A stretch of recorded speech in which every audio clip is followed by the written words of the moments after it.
Bayangkan dua anak Indonesia, satu di Jakarta, satu di pedalaman Papua. Sama-sama berusia 10 tahun, sama-sama bermimpi menjadi dokter. Tapi kesempatan mereka jauh berbeda. Paper trails lead to despair, secrets hide with deep and care. Selamat datang di Dua Indonesia, Ketimpangan Pendidikan Kota dan Desa. Hari ini kita akan menyikap tabir ketidakadilan yang memisahkan masa depan anak-anak Indonesia. Trust is lost, the night prevails, corruption writes a tale of fails. Mari kita mulai dengan hantu yang selalu menghantui pembangunan Indonesia. Korupsi.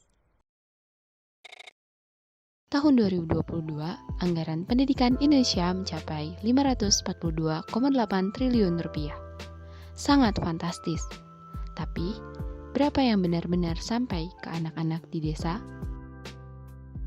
Kasus nyata, mantan Kepala Dinas Pendidikan Jawa Timur menjadi tersangka dalam kasus korupsi dana alokasi khusus tahun 2018 sebesar 8,7 miliar rupiah.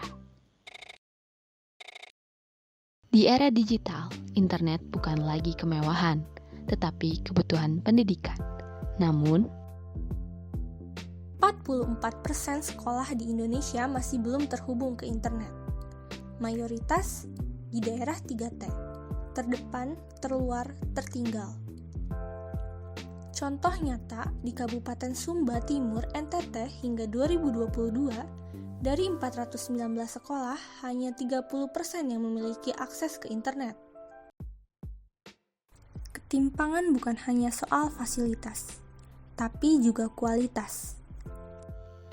data Kemendikbud menunjukkan nilai rata-rata UN siswa di kota 20% lebih tinggi dibandingkan siswa di desa. Buat apa sekolah tinggi-tinggi? Nanti juga balik ke sawah? Kurangnya role model dan perspektif sempit ini mematikan motivasi belajar anak-anak di desa. Fakta mengejutkan, angka putus sekolah di daerah 3T terluar, terpencil, dan tertinggal 3 kali lebih tinggi dibandingkan kota besar. Kualitas guru adalah kunci, tapi distribusinya 65% guru bersertifikasi terkonsentrasi di Pulau Jawa, sedangkan sisanya terbagi untuk seluruh wilayah Indonesia.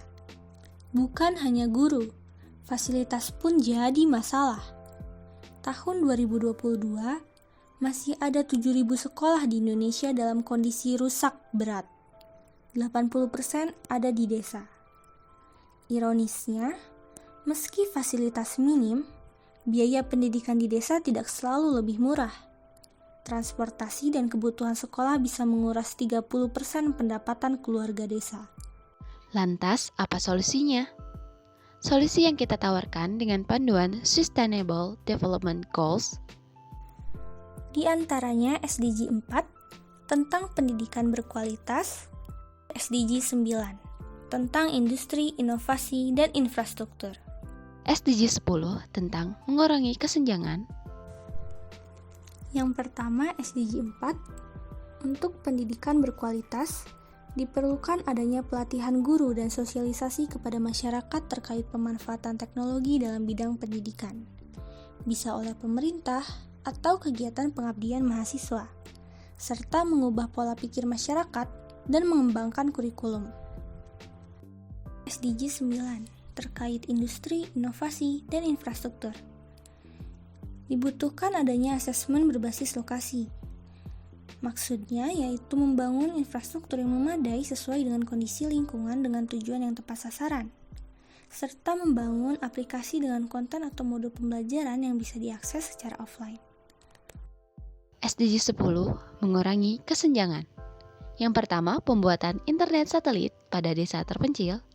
Selanjutnya, ketersediaan dan keberpihakan guru atau SN3T, sarjana mendidik daerah terluar, terpencil, dan tertinggal. Dan yang terakhir, bantuan dana keuangan dan program peminjaman atau hibah perangkat digital. Dengan mengadopsi SDG ini, Indonesia bisa membangun jembatan yang menghubungkan kualitas pendidikan kota dan desa. Pendidikan adalah hak setiap anak Indonesia. Kota atau desa, Jawa atau Papua, mereka semua berhak atas kesempatan yang sama. Mari kita wujudkan Indonesia di mana setiap anak, dimanapun dia lahir, bisa menggapai mimpinya. Karena masa depan Indonesia ada di tangan mereka semua.